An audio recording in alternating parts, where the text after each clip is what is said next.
Hey everyone, on today's episode of the Security Swarm podcast, I've got Eric Siron back on the show, and today we're going to be talking about security then versus now. Now, what that means is Eric and I, we've both been in the IT industry for some time, and being as this is kind of one of our year-end wrap-up episodes, and we've been talking a lot about predictions for the coming years, we've been talking a lot about the big security incidents from this past year, we thought it would be interesting to kind of look at how things used to be and how things are now in terms of security. So there's a lot of interesting correlations, a lot of interesting differences, and a great conversation on today's episode of the Security Swarm podcast.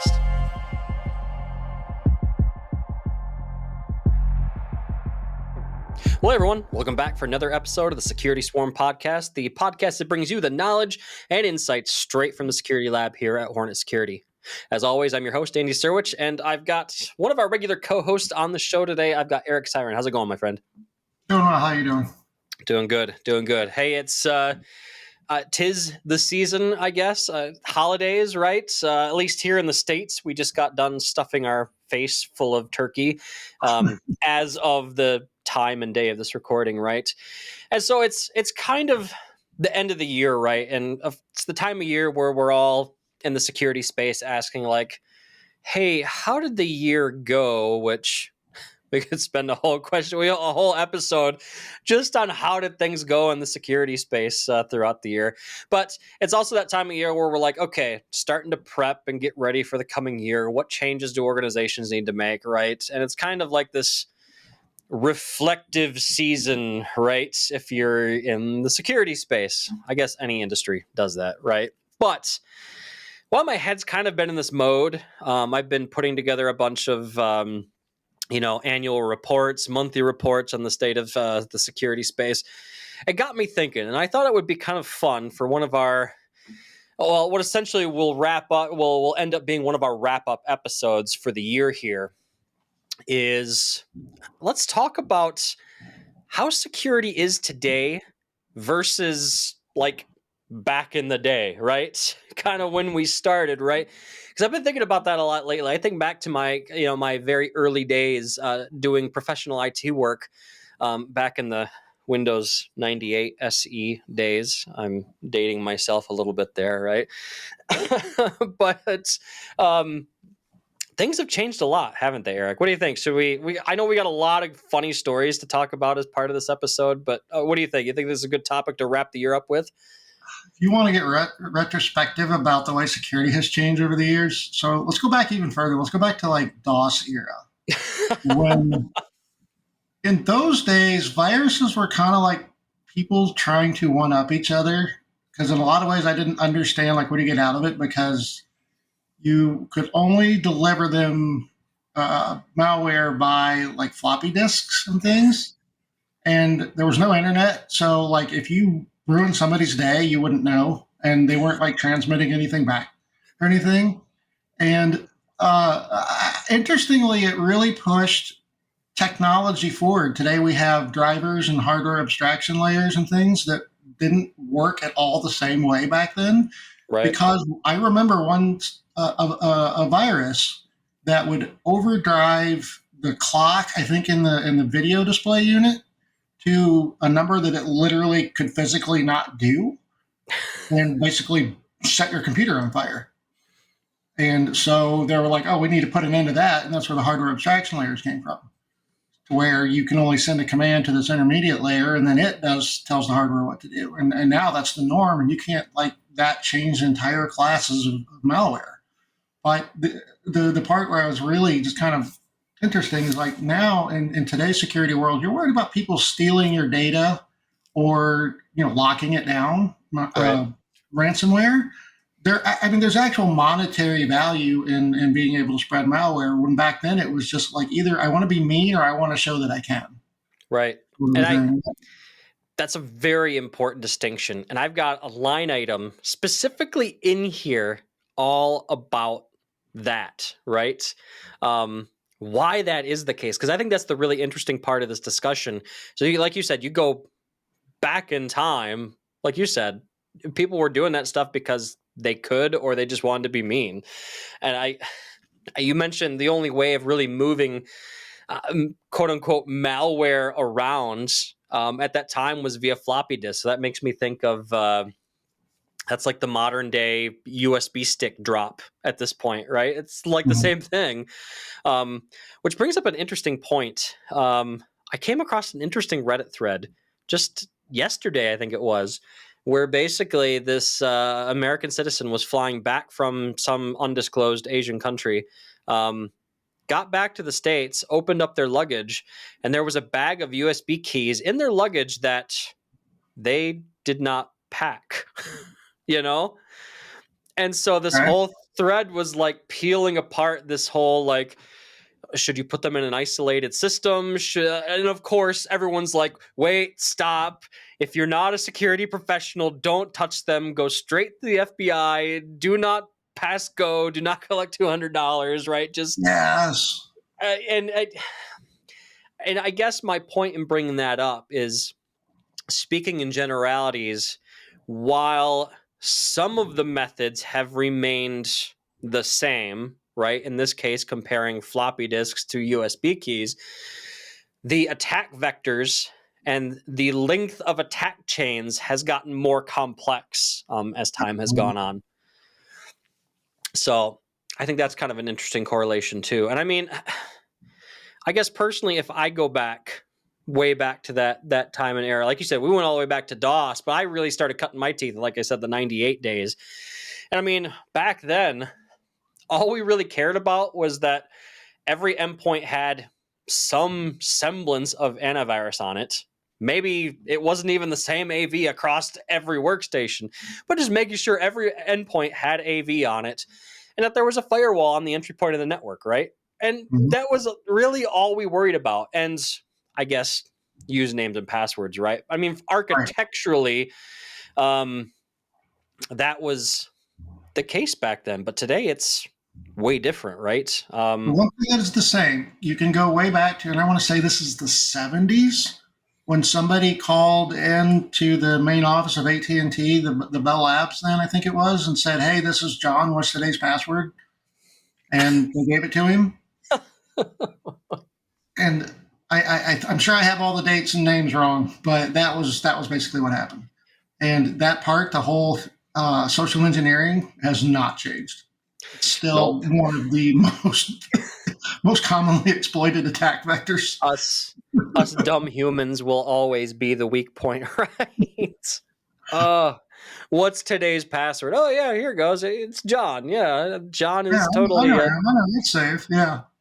That reminds me of a TV show that we watch sometimes, Trailer Park Boys. I don't know if you've ever seen it. It's a Canadian show. At least it's about Canadians. I'm assuming it's a Canadian show. Don't quote me on that.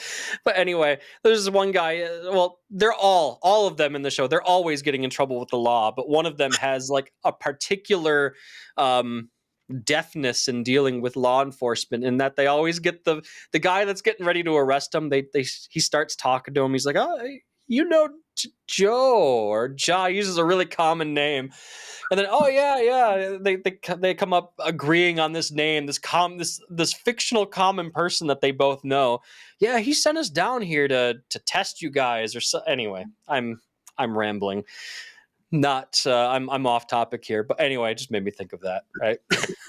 Those who have watched Trailer Park Boys, is how it's done. Hacking people, hacking computers. It's. Yep. Exactly. And I mean, we just got done doing our big annual cybersecurity report here at Hornet Security. I'm not sure if I think it'll be published when this episode goes live. So folks, look in the show notes for a link to that. But if I remember correctly, and again, double check this in the report, but if I remember correctly, it was like 40.5% of our detected email attacks in the last year were phishing. 40.5%, right? So, I mean, it's still the vast majority of email-based attacks, because the human is the weak point, as was the case back then and is the case now, right? And the big thing I really like to remind people has nothing to do with intelligence. I have people with multiple doctorates who will click every link they get in their email because they just, for whatever reason, that bit of this is dangerous will not stick in their brain. You know, that is Oh, that's such a good point. That takes me back to my MSP days. And like these people with doctorates, I mean, they're really smart in their field. Like the guy I'm thinking of, there was a doctor's office I used to do work for on the regular. And it was a heart surgeon. And this guy, doctorates on the wall, I mean, was apparently this amazing heart surgeon, right? Mm-hmm. But I'll be damned if we could not get him to stop clicking things in emails, right? Like, don't click stuff. Just don't click But stuff. it says it's from my IT department. Yeah, but it literally says it's from my IT department. We don't call ourselves that. We never have. Those links in emails, those are arteries you don't want to touch while you are operating. Just pretend, Yes. right? Oh, Right. Right. so yeah, like you said, the end user will always be the weak point. And I'm trying to think of how things are different now in terms of security when I got into the industry versus now. I will say, on the positive note, there does seem to be a much bigger focus on security today, Yeah. not just amongst IT professionals, but amongst everyone in general. Again, speaking in general terms here, um, I, I think a large part of that is out of necessity because of where we're at in the world today, but I still see it as a win, right? Right. So, There's always I think the part that has kind of slid is we are finally, I think, collectively targeting the people who are after us are the bad guys instead of my device operating system software is more secure than yours. It's your vendor's fault. It's not. I mean, you shouldn't have to lock your doors just because you have to. right, That makes any sense. So right. I do like to see that we finally started realizing, no, the people out there typing all these horrible malware code, they're the bad guys. They're the ones we need to be going after Yeah. And I collectively. guess, go ahead. I was done. Go ahead. You're done. So that's a good segue into kind of the next major area I wanted to talk about. And that is the fact that, I mentioned how there's this general sense of security being more of a collective effort now. And that's because out of necessity. And that brings me to the threat actors, right? And I think threat actors are way more persistent now than when they used to be. The example you gave at the beginning of this episode, right, was, they released and spread malware because they could, or they wanted to Mm-hmm. be jerks. Now Mm-hmm. there is a very large monetary component to this effort. I would have to go get the exact quote, but I remember watching the security keynote for the Microsoft Ignite event that just happened 2-3 weeks ago, as of the time of this recording. I forget the exact numbers, but basically, if you took all of the earnings of threat actors in the world, it was billions and billions of dollars. Yes. It had, and if you took those earnings and you pretended it was its own country, it had like the third or fourth highest GDP in the world, or something Yes. like something This is along those why lines. this What's is that? exactly continue. It's for some people it's just easier to steal money than to earn it. And Right, you can see the payoff works. right. And The other part that would be interesting to know, so did a, it was with the NetScaler product from Citrix, and yep, they're connected in with the NSA, the National Security Agency, United States, and they publish a document routinely on advanced persistent threats. And these many times are nation states, like right, actual countries that they have that they think they have identified. They're not always certain they know exactly who somebody is, or if they are, they're not. They're not sharing that with the world. But they're publishing documents. You can go look up NSA APT5 NetScaler. I think if you put that in Google, you'll probably find one of the documents I work from where they show us how to search for specific known ways that these individuals who are not exactly named but are known are right. out there basically attacking, and they have very large budgets. Oh And yeah, whether they're, and I would assume coming from the NSA, they're thinking more like country spying, like espionage international, for sure. but corporate espionage, and just if I can get into your credit card and steal a few $1,000 from you, why not that too? Who knows? I mean, I don't. They're telling us what to look for, not exactly what's going on once our things are stolen. Right. And I remember reading an article where they had interviewed somebody from, a threat actor from the dark web. And I mean, the popular culture depiction of a threat actor, as we would call them in the industry, right, is this person in a hoodie with all these screens with code flying across them and these keyboards. And that's not the case. I mean, by and large, you have these threat actors operating out of what amounts to a call center in some cases, and they are better organized than some businesses, right? Yep. They're sharing information. I learned this. You can do that. This works. Have you tried that? And yep, they're fast. They're keeping ahead of us in a lot of cases. Right. And so that brings up the whole point now is like, okay, why are they so more persistent? And that's because there's a real monetary component now. And what has enabled that? And there's many in the industry that see that cryptocurrency has enabled this model, if you will, that threat actors use, right? Because cryptocurrency has really allowed them to move the money in an anonymous way. Now, I know there are those organizations that are starting to work on tracking crypto, and there are ways to see that, oh, hey, this many Bitcoin moved from this wallet to this wallet. So if law enforcement can identify who owns this wallet, they can see who it's sending to. And there's a whole methodology around that, but still, it does not seem to be a mature methodology, I would say, or it's as mature as the technology will allow it to become until crypto becomes more regulated, right? Which, big question mark whether that'll happen at any point. How effective it's going to be. And again, my contacts in federal law enforcement this is one of the things they're concerned with. And one thing we've noticed is to move money between fiat and crypto and back and forth, usually at some point that eventually hits something that you can trace. Right. For me as a regular human being, I have no idea how to move money from US dollars into Bitcoin and then in reverse or any of the others without going through some legitimate broker that does, know your customer or whatever. Right. But I do know there are places out there that you just get on and say, I'll do this. And then somebody meets you in a dark alley and you trade him a stack of bills for Bitcoin, and maybe you get stabbed and maybe you don't. I mean, it's not something I'm going to do. Is that the cost of doing business? Yeah. And that's going to be the real trick. They're not going to be able to catch them really in the crypto space. They're going to have to catch them when they try to transfer it into, fiat currency that they can spend. And if the world starts going more toward let's actually have this cryptocurrency become spendable, fungible directly, I can buy a car with my Bitcoin. It could become difficult.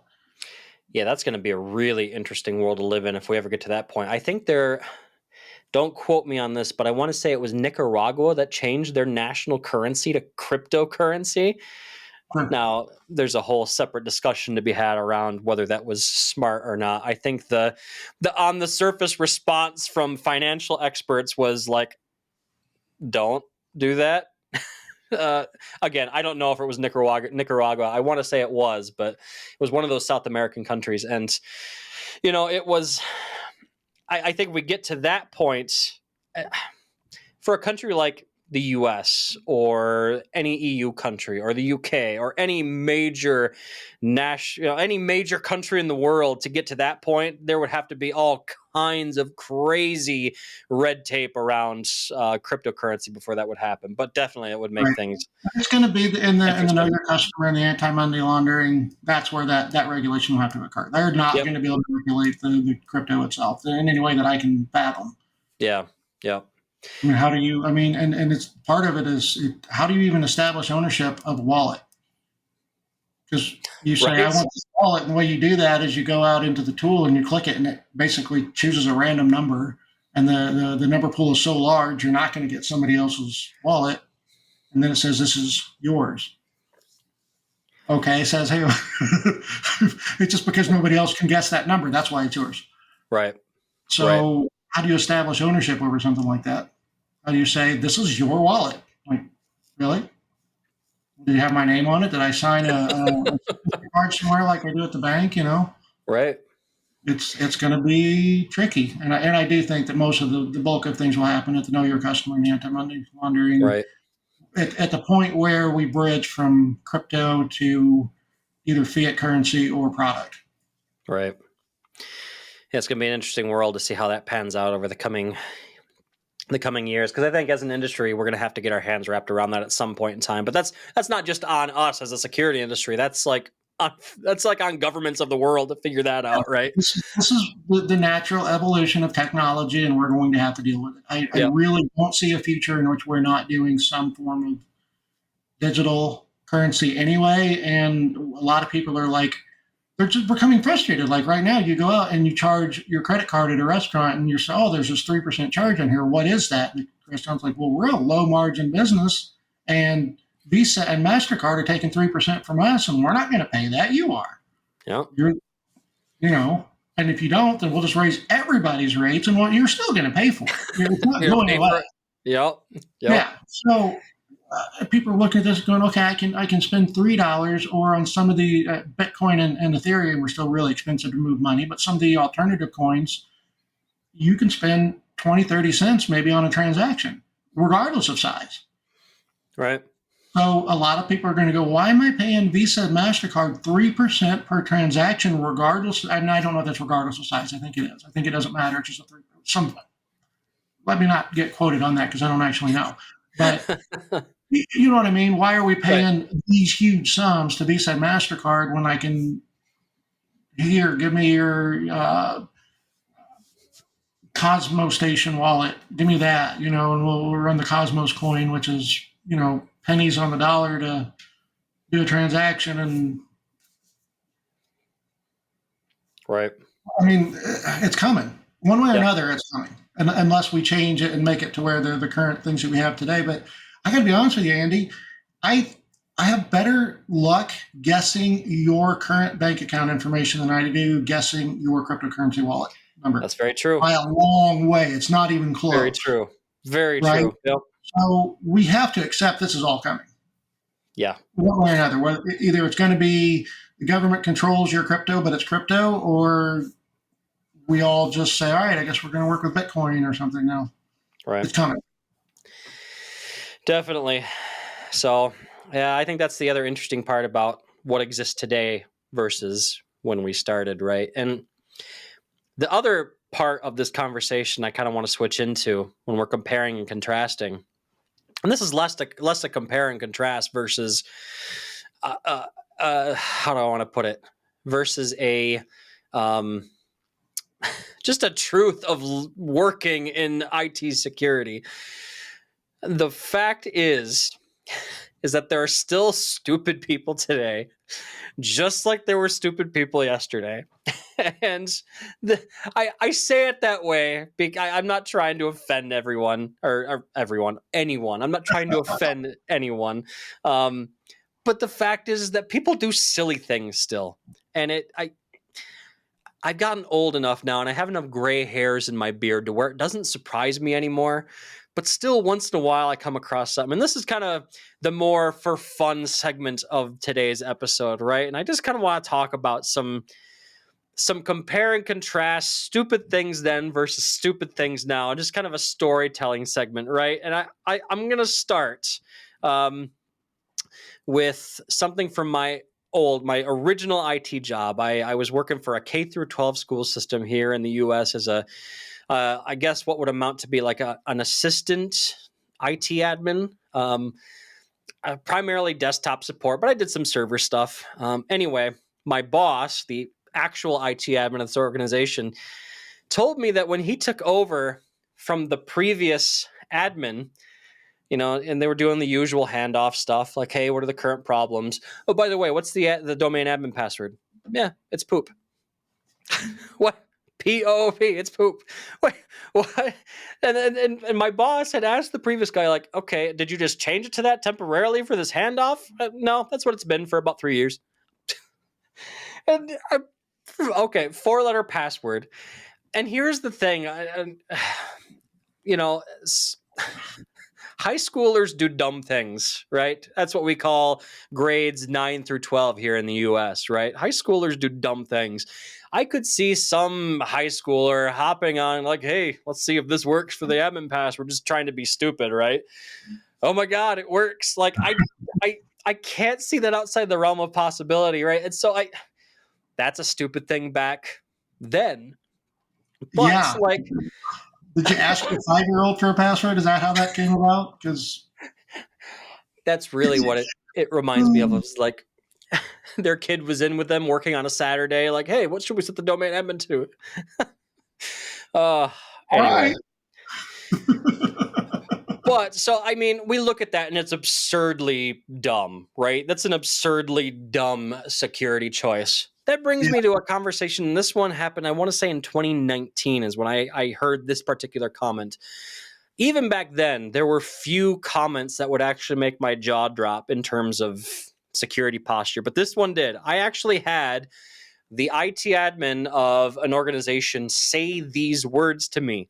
And the words were, quote, I don't need a firewall because I have a domain controller, unquote.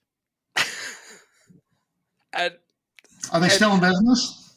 I don't know. I should go look, but like, I remember I'm as dumbstruck now, kind of recalling the conversation as I was then, because I remember like sitting there for a second, like, I'm supposed to be advising them on what they should do, and I remember thinking to myself, I'm like, what do I even say to that?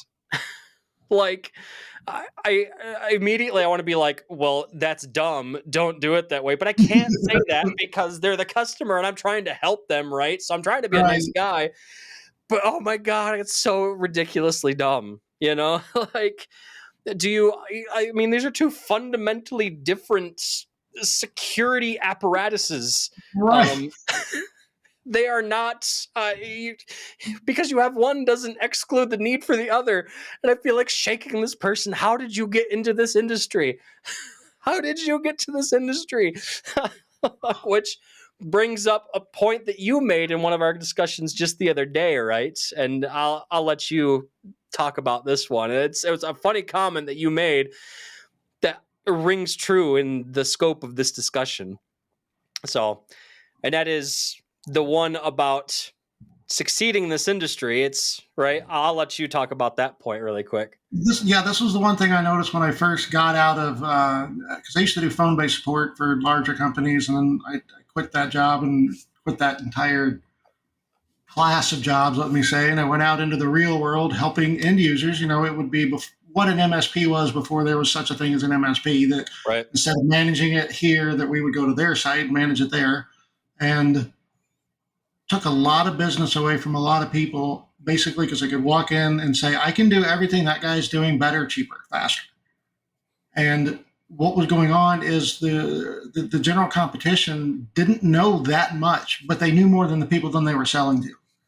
And that's really around the globe, I would suspect. As long as you know more than the customers do, you can make money as selling IT services. And a lot of them out there are not very good. I hate to say that, but they don't get caught because the customers don't know any better. They can't tell the difference. Right. And it's so almost impossible to regulate our industry and what we do that. Right. Here we are. And I mean, there's a discussion to be had there through the scope of certifications as well, too. There's a lot of people in the industry that feel like many certifications have been devalued because of how easy it is to sit for them and pass them these days. You know what I mean? Absolutely. There was especially in the early days when there was just sort of this, we believe naively that when you take this exam, it's because you want to prove that you know what you're doing and you're not going to cheat, are you? And found out, yes, in fact, people will cheat, and got to the point that, I remember in the years when the Microsoft Certified System Engineer certificate would command a pretty good salary just by presenting one. And then the cheaters immediately destroyed that. And now if, a competent Windows administrator gets paid the same as an incompetent Windows administrator does. Because how do you prove otherwise? And then looking back, and it's like, and we're picking on Microsoft here because that's the certification track I know best. But today is fundamentally not different in the beginning as far as the scope of these exams is not to prove that you're a good administrator, it's to prove that you're a good engineer, and they're not the same role. Right. And so you'd and the other thing that would happen is you'd come up on a perfectly competent systems engineer and say, well, how do you fix this problem? And they would say, I don't know. And they'd say, well, ha, ha, ha, you don't deserve your certificate. It's not what an engineer does.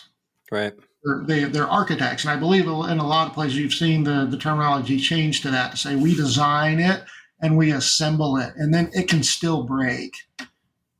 And that's not part of the engineering scope. Right. Yeah. So you have those two things. And so people, to shorten all that up, people don't understand what those certificates mean. And at least for a long time, cheating was pretty easy. Today, I think it's quite a bit harder to cheat than it was then, but it's not impossible. And somebody who really wants to cheat is going to do it. Right. Yeah. It's a sad fact. And I think that issue still exists today, right? Is that there are still people out there that I've come across that they succeed just by virtue of knowing just a little bit more than the end users in their organization or organizations they're selling to. Say the right words. They can. It's not hard to throw around some jargon and sound like you know what you're talking about. Right. Or you get lucky and something you do works, because for the most part, systems are designed to function. So if you get through next finish, and it's like 90% of it, and then the finesse comes in that last 10%. That's what separates us from these other guys. So right. Yeah, that's a good point. And when you say separates us from these other guys, that makes me think of admins, right? Because that's, the side of the fence that we tend to be on, which brings me to our next bullet point here. I know we're starting to run down on time here. I want to make sure we get through these last kind of two stories and talking points. This next story is one of yours, I believe, from when we were doing the outline here. But you came across this where the statement was made that, hey, admins, they're not users. They don't need antivirus, right? Can you tell us about that story? Yeah, and it's not uncommon. I hate to say this. You'll see this a lot. That, we don't need to, and the biggest place I see it is when we're talking about securing the data center. Suddenly that's only administrators log on, and those are servers. It's like, okay, the administrator group is a subset of the user group, and the server definition is a subset of the computer group. They're the same. They have to be secured the same. They have to be treated the same. Your administrators will still sit down and do stupid things. They're going to put CDs into the CD drives. They're going to stick USB sticks in they're going to connect them to the network. They're just at risk as anything else. Let's browse Facebook on the server. Right. But there's this idea that the administrators are above the users, and we would like to think that, but I've got a whole lot of evidence that says that's frequently not the case. And even if they are, they can still either do stupid things, or guess who's the number one target of your phishing campaigns that you're so worried about? Right. They get hit more often. They're targeted more frequently because they have the keys to the kingdom, and the attackers know that. Yep. And it's not that difficult through open source intelligence, or OSINT. There I go, throwing around buzzwords. But it's not that difficult to figure out who the admin is in a given organization, right? Or at least somebody who don't know that. There should never, and because a properly built, especially like Active Directory, and I don't know what all the alternatives are, but your Active Directory should be readable to everyone, anyone who comes in, because that's the easiest way to make it function. It's kind of like DNS. Right. It needs to be universally readable. So you need to assume that your domain admin membership is readable to anyone who wants to know, period. Right. Even if you're like, I'm going to go in here and make it so it doesn't work that way. All you're going to do is put a speed bump in the way. That's all you're going to do. It has a well-known SID, so on and so forth. It has to be published in certain places. You're just not going to be able to get around that. Right. So, the security by obscurity, don't do that. Don't assume that there's a piece of knowledge that someone doesn't possess. Yep, exactly. And, the other way I look at that is like, I, at least personally, and I think a large part of the industry has arrived in the same place I have, is that, and again, this is an industry buzzword too, zero trust, right? I think many of us in the industry at large has arrived at this place where it's like, okay, all these different things and these different accounts and devices, all these things that plug into our networks. That's a simplified term, but our digital estate. There's the Microsoft term for everything under our administrative purview. There's another Microsoft buzzword there, purview. I'm not doing this on purpose, but people word for it. right. But all these things that tie into our IT infrastructure, we've all gotten to a place to where we don't trust these things. Even if it's a legit admin account, I'm not going to fully trust it because in the back of my mind, I always have this little voice that's just like, assume breach, always assume breach, and I think that's where a lot of us have gotten to. And that brings me to our last kind of story to talk about here. And I feel like this one kind of bridges the gap between the old and the new a little bit here, and that there was a time where you didn't put antivirus on servers, right? Because it was deemed, I guess, to be a performance hit, which, okay. I have never found myself in that camp. I have always wanted antivirus on my servers. The example I'm talking about here are Hyper-V hosts specifically. I have always put antivirus on my Hyper-V hosts because, again, I don't trust anything. Well, and I won't even do that. I'm going to go the other way. What I always get is the people who are like, well, I sat down and I thought about it really hard. And then I Googled, hey, Google, give me results that match my already formed opinion that I shouldn't have antivirus on my server. And then look at all this, and remember when you went to college and they made you actually prove when you write a research paper, you have to research things and prove it? Yeah, see, they were training you for the real world. We still have to come up with proof and evidence. And, ever since I had access to an enterprise-grade antivirus system, I've been putting it on Hyper-V hosts with no problem. And I have people like, oh, no, you can't do that. And it's like, well, I have a few thousand times now. I know I'm not the only one. And I know in the beginning, like, exclusions can be an issue, but all the ones I've used, they're baked in correctly now. I don't have to do anything. I install it and I walk away, and it's such a light lift. And I also think it's a little interesting. Some of these people should know better in that the antivirus cannot interfere with the hypervisor. The only thing it can really do is get in the way of drivers and things, which those are the least trustworthy part of the things I'm putting on my server. Yep, exactly. So, I trust my admins to some degree. I trust my network because they're all very well, walled off to the best of my ability, so on and so forth. But I still got to get on the internet and get that exe and put that driver on that Hyper-V host. That's where I want that antivirus. Right. And again, it has never hurt anything. I have 10 years experience doing it. It's just fine. And all these, I have heard every argument, I think, known to man. And it's like, but all of them fly in the face of my actual lived experiences that it's just fine to do it. You're going to be okay. Yeah. And I have two arguments to support your stance. I have the same stance. I've always put AV on Hyper-V hosts as well too.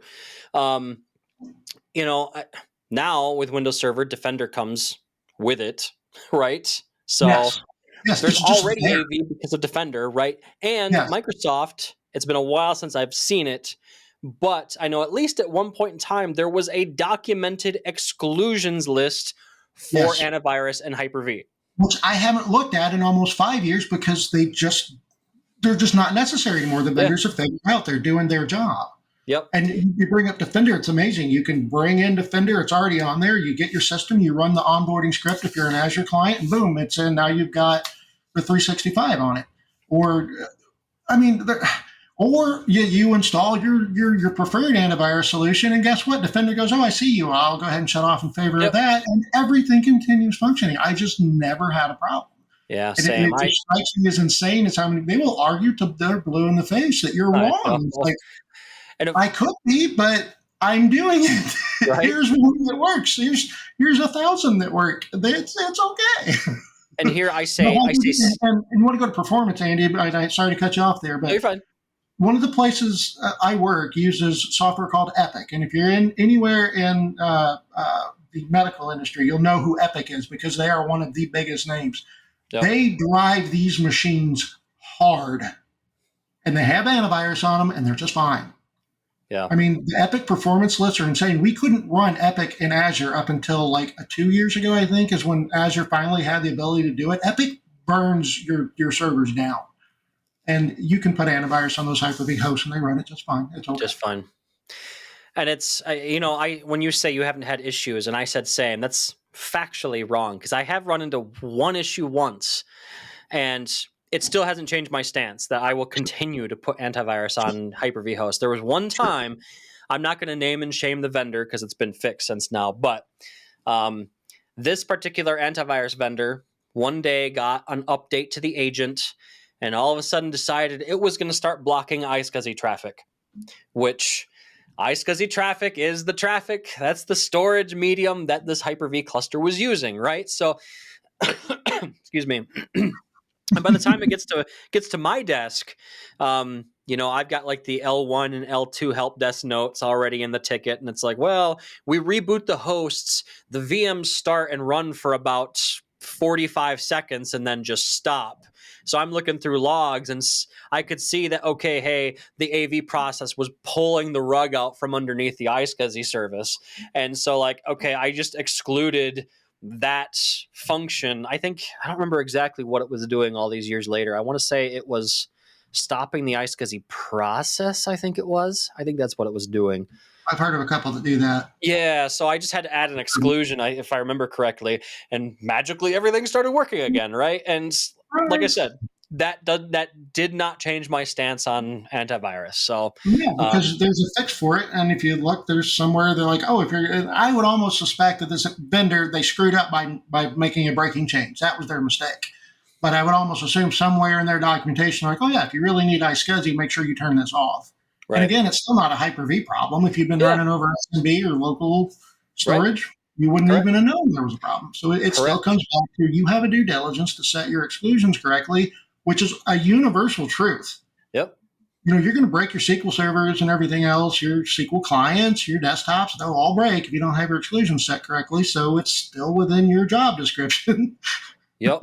Definitely. And I want to. There's one more hit on this. I want to make before we leave. It's really important. Is a lot of times people get their information from forums, and if you're on a forum and you get a 1, 2, 3 process to fix something, that's probably okay. As soon as people start talking about like best practices and this and that and the other, those are opinion pieces. Oh, they're not vetted. They're not researched. The people that you're talking to on forums are not typical because your typical users don't have time to get on the forums. And I know a guy like me, when I get on a forum, it's because I've literally asked everyone else. I've gone through support, I've gone through everything else, which means I haven't asked a question on a forum in almost 15 years. Yeah. So, and when I go out to the forums and look at them, these people are having authentic problems and they're getting authentic solutions, but they're not typical. Nothing about that is typical. These are not common occurrences. So do not walk away from something. Well, this guy on the forum made this really good point. Okay, but did he research it? Is it research? Can you verify it? Can you take this in the real world and replicate that across every environment you walk into? I mean, these are again, college taught us how to do that. And you have to research things correctly. Right. And is it vetted and deemed okay by the affected vendor? Are you going to get support from the affected vendor if you go to them later on? They're like, whoa, hey, you did this thing. We're not going to support you now. What have you done here? Yeah. And be really careful in terms like best practices, like who published the best practice list? Who wrote it? Microsoft documentation is now open source. So you could go out there and if you're getting you could slip a best practice by, they do read them. They don't just blindly publish everything people submit. But what if you happen to slip something by and say, well, this is best practice, and the person reading it doesn't know any better? We're all just people, right? So when you read, let's go back to being just our basic smart selves. When you read something on the internet, just don't assume it's true. Yep. Don't assume it's true and assume breach. Those are your takeaways for this episode. Zero trust applies to the internet more than anything else. It does. It does for sure. Well, if I wanted to kind of wrap up this episode with a nice, pretty Christmas time bow, I would wrap up for myself by saying, if I have changed between when I started and now in terms of security, I would say I am far less trusting of things than I was when I started. Back when I started, I was a young green admin. I'm like, it'll be fine. Everything's okay. But now I'm like, what did I run across? Bought a new laptop recently, new gaming laptop. And the built-in wireless card, come to find out, the two vendors are having issues. The device, the Wi-Fi vendor and the laptop vendor are fighting with each other. Meanwhile, this Wi-Fi driver sucks. And what made me think of this is, while there is not an official driver from the vendor that resolves these issues, there is this community group that's like, hey, we've created this community driver that resolves all these problems. And I look at that and I'm like, okay, yeah, sure, maybe it works, but like, I'm not going to trust that driver. I'm not going to trust it to do what it's supposed to do. And so instead of going and using that driver, I just went out and grabbed like a USB Wi-Fi card to use while the two vendors are dealing with their stuff.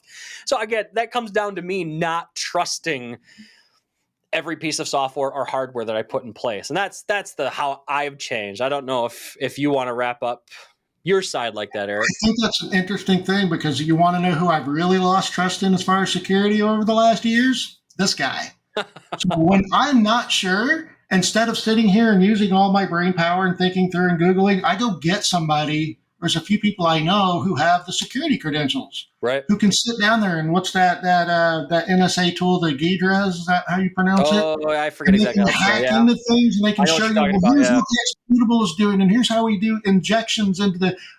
Those are the people that I ask. Oh, yes. Yep. And so when I sit down like with my security office guys and they start, I'm like, you're the security expert in the room. I know I have these things that I'm doing, and until you tell me I'm not supposed to do those anymore, I should change them. That's what I'm going to continue doing. But I'm happy to talk security all day and all the risks and everything, but you get down into the weeds on it, and I'm going to refer you to somebody.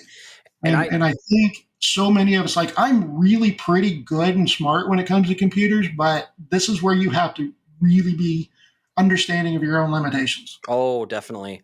You got to take the ego out of it. I think that's a really important point, because I've been in the security space for a couple of years now, and I'm by no means like this awesome, like 20, 30 years security veteran. Mm-hmm. When I come across something and I'm like, okay, I think I've checked all the boxes. I think I've done everything right in this thing I'm working on. You know what? I need peer review on this just to make sure that it is as it should be, right? Because from my perspective, when I'm talking about those things, I don't even call those my peers. In this space, in the security space, these are my betters. These are better than me. Right. And I'm okay with that. I know what I'm good at. And I'm okay at security for an admin, but I'm not any good at security for a security expert, if that makes sense. Yeah, it makes sense. It makes sense. And when I say that, I'm thinking in the terms of the team I'm on here at Hornet Security. Oh, you're in security now. That's right. I'm part of our security lab, and there's guys on my team in the security lab that, like, they know more about security than I have forgotten. Or wait, no, sorry. I don't think they've forgotten more than you've ever known. They've forgotten more about security than I've ever known. That's what I mean. Yes. That's my cue that this episode has gotten too long, as I'm starting to, reverse things. So everybody knew what you meant. It's perfectly fine. That's right. So, and raise your hand if you haven't said that backward at least, a dozen times. So I'll raise two of it. Anyway, well, Eric, I appreciate you spending some time with us today, my friend. This has been a fun episode, and I'm sure we'll do more like it in the future. Always good having you, my friend. Thank you. Those of you watching, just a reminder: we're wrapping up for the year on the show here. So we've got one more show coming the week after this, so next week, that will be one of our monthly threat review episodes that we do on a regular basis. After that, we're done for the last 2-3 weeks of December, and we will be back in early January for I guess what you would say, a whole new season of the Security Swarm podcast. We recorded, I think this is episode 34, if I remember correctly. It's labeled as like episode 29, I think.